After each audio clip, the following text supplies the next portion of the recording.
Good morning class 9। कैसे हो आप सब? ठीक हो? चलो, आज का लेक्चर है वो है सेल का लेक्चर है the fundamental unit of life, उसका पार्ट 4 वीडियो है। ठीक है। और आज मैं डिस्कस करूंगा आप लोग के बीच में किसके बारे में, तो हमारा सेल का जो इम्पोर्टेंट मेम्ब्रेन है, क्या है इम्पोर्टेंट मेम्ब्रेन है, उसके बारे में डिस्कस करूंगा, प्लाज्मा मेम्ब्रेन के बारे में। ठीक है। अब ध्यान से आप देखना, ये क्या है, एक सेल है और सेल के अंदर ये सारे सेल ऑर्गेनल्स है। ठीक है। तो ये जो सेल का बाहर का बाउंड्री, क्या सेल का बाहर का बाउंड्री, इसको क्या बोलते हैं? प्लाज्मा मेम्ब्रेन बोलते हैं। तो देखो ये प्लाज्मा मेम्ब्रेन जो है, इसको क्या कर रहा हूं मैं, जूम करके आपको दिखा रहा हूं, इसका जो लेयर है उसको दिखा रहा हूं। ठीक है। अब इधर आप ध्यान से देखना, ये जो आपको दिख रहा है, ये जो हमारा सेल मेम्ब्रेन है वो क्या चीज से बना हुआ है? लिपिड से और प्रोटीन से। क्या चीज से बना हुआ? लिपिड से और प्रोटीन से। तो इसका स्ट्रक्चर इस तरीके से होता है, इसका स्ट्रक्चर इस तरीके से है। ये क्या है? ये फॉस्फोलिपिड का क्या है? हेड पार्ट है। क्या फॉस्फोलिपिड का हेड पार्ट है, और ये जो है फॉस्फोलिपिड का ये क्या है? टेल पार्ट है। ठीक है। और इधर से भी फॉस्फोलिपिड का हेड पार्ट है, फॉस्फोलिपिड का टेल पार्ट है। और ये दोनों स्ट्रक्चर आपस में जुड़े हुए आपको दिख रहे हैं, ऐसे करके जुड़े हुए दिख रहे हैं। तो इस चीज को कहते हैं फॉस्फोलिपिड का बाइलेयर, फॉस्फोलिपिड का बाइलेयर। ठीक है। और नीचे वाला ये जो स्ट्रक्चर है क्या है? ग्लाइकोप्रोटीन। और ये क्या है? इंटीग्रल प्रोटीन, जो क्या है इनके बीच में लगा हुआ, सेल मेम्ब्रेन के बीच में जो लगा हुआ प्रोटीन है उसे क्या बोलते हैं? Integral protein. ठीक है। अब चलो मैं आगे इसके बारे में डिस्क्रिप्शन जो है वो बताता हूं। आपको तो यहाँ तक पता है कि जो प्लाज्मा मेम्ब्रेन है उसको सेल मेम्ब्रेन भी कहते हैं। और दूसरा चीज कि ये हमारा आउटर मोस्ट कवरिंग है, किसका? सेल का। सेल का क्या है? Outer most covering. दूसरा चीज ये सेलेक्टिवली परमिएबल। सेलेक्टिवली परमिएबल क्या है? मतलब ये है कि ये चाहेगा तो जो चीज को चाहेगा उसको अंदर आने देगा, जो चीज को चाहेगा उसे बाहर रोक लेगा, या फिर जो चीज को चाहेगा बाहर भेज भी सकता है और बाहर जाने से रोक भी सकता है। तो मतलब ये हर एक चीज को क्या करेगा? सेलेक्ट करेगा कि कौन सा चीज अंदर आ सकता है, कौन सा चीज बाहर जा सकता है। समझ में आया? और प्लाज्मा मेम्ब्रेन क्या है? फ्लेक्सिबल। प्लाज्मा मेम्ब्रेन क्या है? फ्लेक्सिबल। तो फ्लेक्सिबिलिटी के पीछे इसका क्या कारण है? यही कारण है कि ये लिपिड और प्रोटीन से बना हुआ, लिपिड और प्रोटीन से बना हुआ, इसलिए क्या है? ये फ्लेक्सिबल। और प्लाज्मा मेम्ब्रेन को हम लोग इलेक्ट्रॉन माइक्रोस्कोप से देख सकते हैं, नॉर्मली हम लोग कंपाउंड माइक्रोस्कोप से नहीं देख सकते, इसलिए इसको देखने के लिए इलेक्ट्रॉन माइक्रोस्कोप का यूज होता है। अब आगे जो गैसियस एक्सचेंज होता है, जैसे हमारे सेल के अंदर, जैसे मैं ह्यूमन का सेल के बारे में बोल रहा हूँ, जब हम लोग रेस्पिरेशन करते हैं, क्या करते हैं? रेस्पिरेशन करते हैं, तो उस समय क्या होता है कि हमारे सेल में ऑक्सीजन अंदर जाता है, कार्बन डाइऑक्साइड बाहर आता है हमारे सेल से। जब रेस्पिरेशन होता है उसमें ऑक्सीजन की यूज होती है, इसलिए वो ऑक्सीजन अंदर आता है। और जब और रेस्पिरेशन होती है उसी दौरान क्या बनता है? कार्बन डाइऑक्साइड बनता है। तो वही कार्बन डाइऑक्साइड को क्या करना होता है? बाहर करना होता है। तो गैसियस एक्सचेंज जो होता है वो कहाँ किस प्रोसेस होता है? डिफ्यूजन प्रोसेस से। ये जो नॉर्मली गैस का एक्सचेंज होता है उस प्रोसेस को ही हम लोग कह रहे हैं डिफ्यूजन। और बाकी कुछ नहीं, डिफ्यूजन कोई खास चीज नहीं है। मैं आगे डिफ्यूजन का मैं डेफिनेशन भी लिखा हूं, वो आपको आगे समझाता हूं। और fluid material exchange via plasma membrane through osmosis. तो जैसे देखिए गैस का एक्सचेंज हुआ तो उस प्रोसेस का हम लोग ने क्या बोल दिया? डिफ्यूजन। उसी तरीके से जो फ्लूइड था, फ्लूइड मतलब वाटर नेचर का जो चीज है, ठीक है, जैसे वाटर, फ्लूइड में क्या है? वाटर। तो वाटर का जब एक्सचेंज हुआ हमारे प्लाज्मा मेम्ब्रेन से, तो किस प्रोसेस से होगा? ऑस्मोसिस से। ऑस्मोसिस कोई खास दूसरा चीज नहीं, ये भी डिफ्यूजन का ही टाइप है। क्या ये? डिफ्यूजन का ही टाइप है। ये एक स्पेशल केस है किसका? डिफ्यूजन का। क्या? ऑस्मोसिस। अब आगे चलते हैं, ठीक है। तो ये डिफ्यूजन, डिफ्यूजन क्या है? डिफ्यूजन का मतलब ये है कि कोई भी सब्सटेंस का हायर कंसंट्रेशन से लोअर कंसंट्रेशन की ओर मूवमेंट करना। क्या? हायर कंसंट्रेशन से लोअर कंसंट्रेशन की ओर मूवमेंट करना, इसी को कहते हैं डिफ्यूजन। इसमें कोई बड़ा चीज नहीं है। अब तुम पूछोगे कि सर गैसियस एक्सचेंज कैसे होता है? तो बच्चों इन्वायरमेंट में आप देखो, ठीक है, इन्वायरमेंट में क्या है? ऑक्सीजन का मात्रा ज्यादा है और कार्बन डाइऑक्साइड का मात्रा कम है। यहाँ तक तो समझ में आ रहा है। तो ऑक्सीजन का मात्रा ज्यादा, कार्बन डाइऑक्साइड का मात्रा कम है, तो जो ऑक्सीजन बाहर में हायर हायर कंसंट्रेशन में वो क्या रहेगा, लोअर कंसंट्रेशन की ओर। समझ में आया। और जो ब्लड क्या है, ब्लड ब्लड में जो रिस्पायरेशन होता है तो CO2 का कंसंट्रेशन बढ़ जाता है, ठीक है, ऑक्सीजन से भी उसका कंसंट्रेशन ज़्यादा हो जाता है और बाहर की इन्वायरमेंट से भी उसका कंसंट्रेशन ज़्यादा हो जाता है। इसलिए जो CO2 है वो क्या करता है, सेल से बाहर निकल के इन्वायरमेंट की ओर जाता है। तो आपको समझ में आ गया डिफ्यूजन कि डिफ्यूजन का कहने का मतलब यही है मेरा कि कोई भी सब्सटेंस जो हायर कंसंट्रेशन रीजन से लोअर कंसंट्रेशन रीजन की ओर मूव करे उसी प्रोसेस को क्या बोलेंगे, डिफ्यूजन। और ऑस्मोसिस, बस ऑस्मोसिस में फ्लूइड आ जाता है, क्या यही किस चीज का मूवमेंट होगा, तो फ्लूइड का मूवमेंट का उस तरह को हम लोग क्या बोलते हैं, ऑस्मोसिस। देखो यहाँ पे आपका लिखा हुआ है कि diffusion spontaneous movement of substance from higher concentration to low concentration region. वही बात है। अब देखो स्पेशल केस में मैंने बताया था ऑस्मोसिस क्या है, तो ऑस्मोसिस क्या है, इसका क्या है, वाटर का मूवमेंट किस सेलेक्टिवली परमेबल मेम्ब्रेन कहते हैं प्लाज्मा मेम्ब्रेन से, ठीक है। तो ऑस्मोसिस क्या है, तो ऑस्मोसिस किस चीज से अफेक्ट होता है, तो प्रभाव या फिर अलग जो क्या है कि जो अफेक्ट हो रहा है ऑस्मोसिस वो इस कारण से सॉल्यूट के कंसंट्रेशन का। अब तुम पूछोगे सर सॉल्यूट क्या है, सॉल्वेंट क्या है, सॉल्यूशन क्या है, तो वो भी मैं बताऊंगा। जो भी सब्सटेंस सॉल्यूशन में कब होगा, जो भी सब्सटेंस का कंसंट्रेशन या फिर मात्रा सॉल्यूशन में कम होगा उसको बोलेंगे सॉल्यूट। और सॉल्यूशन में जो भी सब्सटेंस का मात्रा ज्यादा होगा या फिर कंसंट्रेशन ज्यादा होगा उसको बोलेंगे सॉल्वेंट। और सॉल्यूट प्लस सॉल्वेंट मिलकर क्या हो जाता है, सॉल्यूशन हो जाता है। तो यहाँ तक तो आपको समझ में आ गया होगा। और सॉल्यूशन क्या किससे मिलकर बनता है ये भी मैंने बता दिया, सॉल्यूट प्लस सॉल्वेंट। अब मैं आगे इसके बारे में बताता हूँ।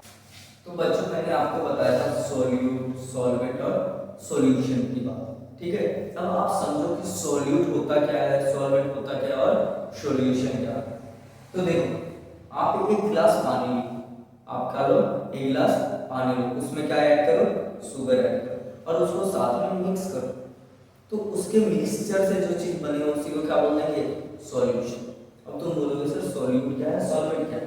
तो देखो जो सॉल्यूशन बना, पानी और चीनी को आपने आपस में मिलाया तो उससे जो सॉल्यूशन बना उसमें जो कम मात्रा में है वो क्या है, सॉल्यूट है। और उसमें जो ज्यादा मात्रा में उसको क्या बोलेंगे, सॉल्वेंट। तो ज्यादा मात्रा में क्या है, पानी, और कम मात्रा में क्या है, चीनी, ठीक है। तो वो क्या हो गया, सॉल्यूट। अब दूसरा एग्जांपल भी दे देता हूं, ये थोड़ा सा ध्यान से सुनना, इसे हंसी में मत लेना। जैसे कि एक साइड अल्कोहल रखा हुआ, ठीक है, और एक बीकर में क्या रखा हुआ है, पानी रखा हुआ। तो आपने हमेशा देखा होगा कि जो है अल्कोहल होता है, ठीक है, अल्कोहल में पानी मिक्स किया जाता है। क्या किया जाता है, अल्कोहल में पानी मिक्स किया जाता है ताकि जो अल्कोहल है वो डाइल्यूट हो सके, क्या हो सके, डाइल्यूट हो सके। उसके पहले तो कंसंट्रेटेड फॉर्म में था, मतलब वो गाढ़ा था, लेकिन उसको पतला किया जाता है पानी डाल के। क्यों किया जाता है, ताकि सॉल्यूट का कंसंट्रेशन कम, मतलब कि जो अल्कोहल है उसका मात्रा कम रखा गया है तो क्या होगा, सॉल्यूट होगा। उसमें आप जो पानी ऐड कर रहे हो शराब से भी ज्यादा, अल्कोहल से भी ज्यादा मात्रा में, उसी को क्या बोलेंगे, सॉल्वेंट। तो मतलब सॉल्वेंट वो है क्या, वाटर, और सॉल्यूट क्या है, वो है जो है आपका अल्कोहल। समझ में आया, अल्कोहल कम मात्रा में होता है, पानी ज्यादा मात्रा में होता है, और उन दोनों को मिक्स करने से जो चीज बन रहा है वो भी क्या है, सॉल्यूशन एक टाइप का। अब मैं बता रहा था कि ऑस्मोसिस जो है वो किस चीज से अफेक्ट हो रहा है, तो सॉल्यूट के कंसंट्रेशन से। किसका, सॉल्यूट का कंसंट्रेशन से। तो बच्चों आप थोड़ा कंफ्यूज मत होना, ये जो तीन टाइप के सॉल्यूशन दिए गए हैं, ये हाइपोटोनिक, आइसोटोनिक, हाइपरटोनिक, इसमें मैं आपको अच्छे से डिस्कस करूंगा, कंफ्यूज बिल्कुल मत होना, ध्यान से बस ऐसे इस पॉइंट को थोड़ा सा समझ लेना या फिर ध्यान दो, ठीक है, कि जिस रीजन में सॉल्यूट का कंसंट्रेशन ज्यादा होगा, ठीक है, वाटर का मूवमेंट उधर साइड होगा, मतलब कि जिधर साइड सॉल्यूट का कंसंट्रेशन कम होगा उससे वाटर किधर साइड मूव करेगा, जिधर सॉल्यूट का कंसंट्रेशन ज्यादा। और इसी को अगर हम उल्टी मतलब दूसरे तरीके से बताएं तो क्या बता सकते हैं कि जिधर सॉल्वेंट का कंसंट्रेशन ज्यादा होगा उधर से वाटर किधर मूव करेगा, जिधर सॉल्वेंट का कंसंट्रेशन कम होगा। समझ में आया? और अगर नहीं आया तो अब आपको ये 3 टाइप के सॉल्यूशन दिए उसमें आपको आराम से समझ आएगा, एकदम इत्मीनान से समझना। ये क्या है? Hypotonic solution. एक हमने लिया हाइपोटोनिक सॉल्यूशन। हाइपोटोनिक सॉल्यूशन कहने का मतलब क्या है सर? तो कहने का मतलब ये है कि हम एक बीकर क्या लिया, हम एक बीकर लिए और उसमें हमने क्या ऐड किया, सॉल्यूशन ऐड किया, सॉल्यूशन, ठीक है। और उसमें साथ में मैंने एक सेल लिया, उसमें हमने क्या डाला, एक सेल लिया। अब सेल डाला तो देखो हाइपोटोनिक का मतलब ये होता है, हाइपो का मतलब कम, हाइपो का मतलब कम कंसंट्रेशन, किसका, सॉल्यूट का। सॉल्यूट का कम कंसंट्रेशन वाला जो सॉल्यूशन बनेगा उसको क्या बोलेंगे, हाइपोटोनिक सॉल्यूशन। तो ये जो बीकर आपने लिया ना वो हाइपोटोनिक सॉल्यूशन वाला बीकर है, ठीक है। इसमें क्या है कि सॉल्यूट का मात्रा कम है, किसके कंपैरिजन में, देखिए जो आपने सेम इसमें ऐड किया ना, इसमें क्या सॉल्यूट का कंसंट्रेशन ज्यादा है, इसमें क्या है सॉल्यूट का कंसंट्रेशन ये मीडियम, या फिर ये जो आपने सॉल्यूशन लिया इसमें क्या है सॉल्यूट का कंसंट्रेशन कम, और ये जो आपने सेल लिया सॉल्यूट का कंसंट्रेशन ज्यादा। तो वाटर किधर मूव करेगा, तो जो वाटर है ना वो इसके अंदर मूव करेगा। वाटर किसके अंदर मूव करेगा, सेल के अंदर मूव करेगा। क्यों? क्योंकि सेल के अंदर सॉल्यूट का कंसंट्रेशन ज्यादा है। इधर जो है ये जो आपका लिक्विड आपको दिख रहा है स्पीकर में, उसमें क्या है सॉल्यूट का कंसंट्रेशन कम है, तो वाटर किधर मूव करेगा, सेल के अंदर, इसके अंदर सेल के अंदर। इसी वजह से क्या होगा, सेल स्वेल अप हो जाएगा। क्या हो जाएगा, स्वेल अप मतलब फूल जाएगा। क्या होगा, फूल जाएगा, क्योंकि उसमें वाटर इंटर करेगा तो वो क्या होगा, भरेगा उसमें वाटर, तो वो क्या होगा, फूलने लगेगा, ठीक है। अब इधर ध्यान से देखना, यहाँ पर मैंने लिखा भी, क्या लिखा कि जो मीडियम है, क्या मीडियम है, या फिर आप बोल सकते हैं मीडियम, इसको बोल रहे हैं मीडियम, या फिर हम इसको क्या बोल सकते हैं, जो सॉल्यूशन किसमें है, बीकर में, उसमें क्या है सॉल्यूट का कंसंट्रेशन कम है, किससे, सेल के सॉल्यूट कंसंट्रेशन से। अब दूसरा यही चीज को दूसरे तरीके से अगर बताएं तो क्या है कि सेल में सॉल्वेंट का कंसंट्रेशन कम है और बीकर में सॉल्वेंट का कंसंट्रेशन ज्यादा है, तो वाटर किधर मूव करेगा, जिधर सॉल्यूट का कंसंट्रेशन ज्यादा है, सॉरी सॉल्वेंट का कंसंट्रेशन ज्यादा है उससे, जिधर सॉल्वेंट की कंसंट्रेशन कम है उसकी ओर। तो सॉल्वेंट का कंसंट्रेशन कम किसमें है, इसमें कम है, सॉल्वेंट का कंसंट्रेशन ज्यादा किसमें है, ये बीकर में, इसलिए वाटर किधर मूव कर रहा है, सेल के अंदर। यहाँ तक तो आपको समझ आ जाना चाहिए। अगर नहीं आया तो मैं आपको एक एक्टिविटी का क्लिप ऐड करके भेजूंगा, उसमें आपको अच्छे से समझना जाए, ठीक है। टेंशन लेने की कोई जरूरत नहीं। अब मैं बताता हूँ आइसोटोनिक सॉल्यूशन। क्या आइसोटोनिक सॉल्यूशन, उसमें क्या है, आइसो का मतलब होता है सेम, आइसो का मतलब सेम, एक जैसा, ओके। तो सेम, जब इसमें सेल में भी और ये बीकर में भी दोनों में क्या होगा, सॉल्यूट का कंसंट्रेशन सेम होगा, तो क्या होगा, वाटर का मूवमेंट नहीं होगा, किसी की और वाटर का मूवमेंट नहीं होगा, ना इसमें पानी इंटर करेगा ना इससे पानी बाहर निकलेगा। समझ में आया, मींस ना इससे H2O बाहर निकलेगा ना इसमें H2O भरेगा। समझ में आया, तो ये क्या होगा, जैसे कि तैसे रहेगा, तो इसका क्या है, शेप चेंज नहीं हो रहा, इसलिए क्या है आइसोटोनिक सॉल्यूशन का एग्जांपल। अब देखते हैं हाइपरटोनिक सॉल्यूशन। हाइपर का मतलब होता है ज्यादा कंसंट्रेशन, तो किसका, सॉल्यूट का कंसंट्रेशन जिस सॉल्यूशन में ज्यादा होगा उसको क्या बोलते हैं, हाइपरटोनिक सॉल्यूशन। अब देखो तो हाइपरटोनिक सॉल्यूशन में कंसंट्रेशन जो है ना सॉल्यूट का इसमें ज्यादा, ये जो बीकर है बीकर में सॉल्यूट का कंसंट्रेशन ज्यादा है, ठीक है, और सेल में क्या सॉल्यूट का कंसंट्रेशन कम।